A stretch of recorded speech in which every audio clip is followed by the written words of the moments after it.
I gotta get this thing going. People have been waiting for this for a while. I worked till 3 today. I had a headache this morning. Had a headache after work. Watched some TV. That didn't help. Tried to watch the Leafs and the Sabres. Decided paint drying was better. Watched some Killjoys, which I will be talking about on my other channel, The Entertainment Guy, which is attached to this channel. Alright. And it's time. So I'm not going to do a video on just the 2016 Penguins and then do the 2017 because these are the most recent Stanley Cup champions. So let's take a look. 49 playoff games in 2 seasons. That's crazy. What's crazy is they win 1, 2, 3 game 7s, 1, 2, 3 series in 6, and 2 and 5. Both 5-game series are in the first round. They go Rangers, Washington, Tampa, San Jose. Then Columbus, Washington, Ottawa, Nashville. Washington seems to be a common theme for the Pittsburgh Penguins, and of course, Washington fans hate it. So there's a lot of similarities and there's a lot of differences, and I'm going to come back to this too. If you look at the voting for the Conn Smythe, and I went over this a few different places. There's 18 votes in 2016 and 15 in 2017. Yes, I'm like, wait, it should be 18 both seasons. No, 18 and 15. Crosby barely wins that Conn Smythe in 2016 over Kessel, who got 7 first-place votes, and Letang, who got 2.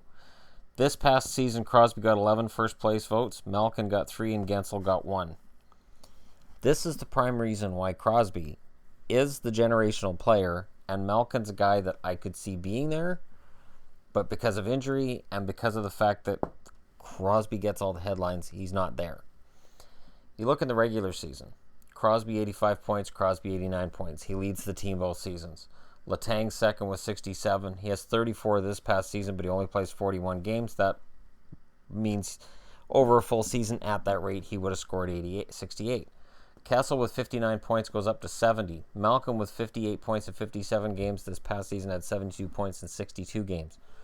If he'd played 82 games, he would have scored over 90 points. He would have been number 1 on the team. Hornqvist, 51 points, then 44. Kunitz, 40 points, drops off the chart. Cullen, 32 points, drops off the chart. Bonino goes from 29 to 37. That's right. Bonino scored 8 more points this season than he did the year before. In the playoffs, it's a different story. Kessel leads the way in 2016, and a lot of people wanted him to win the Conn Smythe. The Conn Smythe was won by Crosby in the final. That was where he put the team on his back and decided to defeat the San Jose Sharks. And I watched him. I watched him go out there and be the general. You go there, this shot's going there, and it would happen. What he said would happen is what happened. Set plays, he's really good at running them on the ice. It reminded me of a quarterback. It was fantastic. Malkin, 18 points, Bonino, 18 points, Hagelin, 16, Letang, 15, Hornqvist, 13, and Kunitz, 12.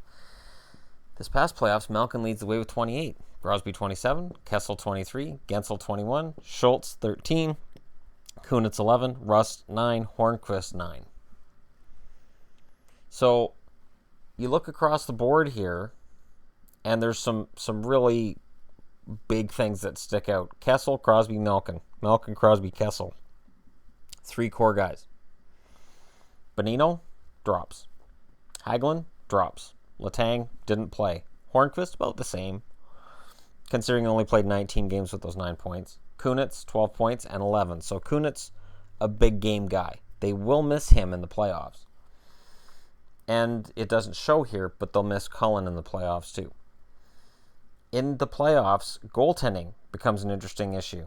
Murray with 15 wins in 2016. Zatkov was the one who had the 16th win. Fleury, 3.4 goals against, 875 save percentage, no wins. And coming out of those playoffs, everybody said, oh, maybe Fleury's time is done. Maybe it's time to get him out of there. Pittsburgh didn't trade him. And in this past playoffs, 9 wins for Fleury, 7 for Murray. But look at the stats. 2.56 for Fleury, 1.70 for Murray, 9.24 for Fleury, 9.37 for Murray. Marc-Andre Fleury, fantastic goaltender. Matt Murray is just that much better. I am scared to death of how good Matt Murray could be, considering as a rookie, both seasons, never done since Ken Dryden, 9.23 and a 9.37. That's special. for all of this and for the fact Crosby's the Conn Smythe winner both seasons, what Matt Murray has started here is special. And that's why, despite having kind of pedestrian regular season stats last year, there's a lot of people who are saying he's going to be a Vezina candidate. Maybe he'll win the Vezina this year. He could start 55, 60 games, depending on how solid his backup is, whether it's Niemi or they don't keep Niemi and they go with Yari. It's not likely to happen, but just throwing that out there is, who knows. It's Pittsburgh. You just never know. This team is solid from back to front.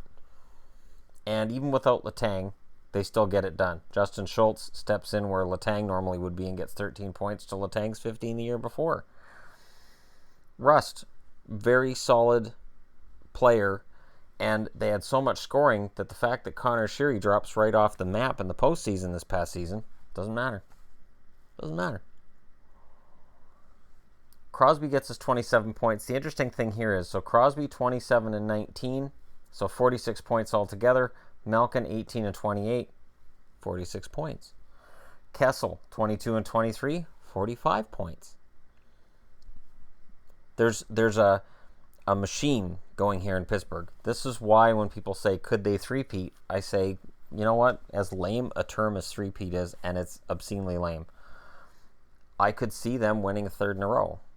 Because, yes, they've lost some pieces from this that's going to hurt. They haven't lost enough from this to mean they're not going to be a favorite in the postseason again this coming spring. They haven't lost enough that people can say, oh, well, clearly they're not going to be the best again because, fill in the blanks. It's not there. Believe me, if there was a reason to say, oh, well, look at this, clearly Pittsburgh's not good enough, I keep getting asked about, well, what's Pittsburgh going to do with the loss of Cullen? They're fine. Zach Aston Reese will end up stepping in and being fantastic. That's my prediction. But whether it's right or wrong, it doesn't matter. Whoever stands in as a third-line center is going to be just fine because you have Crosby and Malkin ahead of you. You have probably the most talented top two centers in the NHL outside of Connor McDavid. And I don't think there's another center that I'd put ahead of Malkin. I'd go Crosby, McDavid, Malkin, and that's close. So this is impressive, and this is impressive, but the one thing that hurts, so 82 and 24, that's 106 games, 82 and 25, 107. 213 games played over 2 seasons.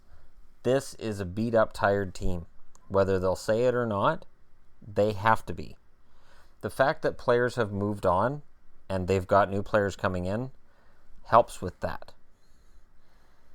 Because some of these guys are going to be nursing injuries coming through 2 long playoff runs and 2 Stanley Cups. And some of them just aren't going to be the same after this. That's just kind of what happens. Remember when the Islanders came out of that 4th Stanley Cup, and then the 5th year they went to the Stanley Cup final, but they were done. The Oilers they were done against the Oilers. 84 happened and it was over. That wall is coming for Pittsburgh. Now, I'm not predicting it next spring, but it's coming. That year when it's done. Crosby and Malkin are not capable of overcoming whatever's against them. They haven't got there yet. I'm not banking on it next year either. So here's the thing. Of these 2 runs, which one's more impressive? For me, 2017. There's 2 Game 7s in there. There's 4 hard-fought series. Columbus was a 5-game series, sure. Very hard-fought series. Very well done, hard-fought series by Columbus. The year before, they had Washington, which was in 6, which left them a little bit of a break before Tampa. Tampa was deadly, but it was a fast series. Ottawa was physically brutal. Nashville was physically brutal. Washington this year was physically brutal to Pittsburgh. Just ask Crosby about that one. And Columbus got ugly towards the end of it. This run showed just how much guts and determination the Pittsburgh Penguins have. And whether I like them or I dislike them, I cannot take away the fact that this team is just as impressive as any other that I've talked about in this series from the 81 Islanders right through to the 2015 Blackhawks. These two teams, this big thing that Pittsburgh's done, this back-to-back championship that they've built, is just as impressive as anything else I've covered in this series. So let me know in the comments section below why I'm wrong. Don't forget to hit like and subscribe if you're browsing your way through. And I apologize this took so long. But again, there's a lot of things happening. I've been fitting in live streams and other things. And now this is back. So enjoy. And let me know what you think. And I'll talk to you again soon.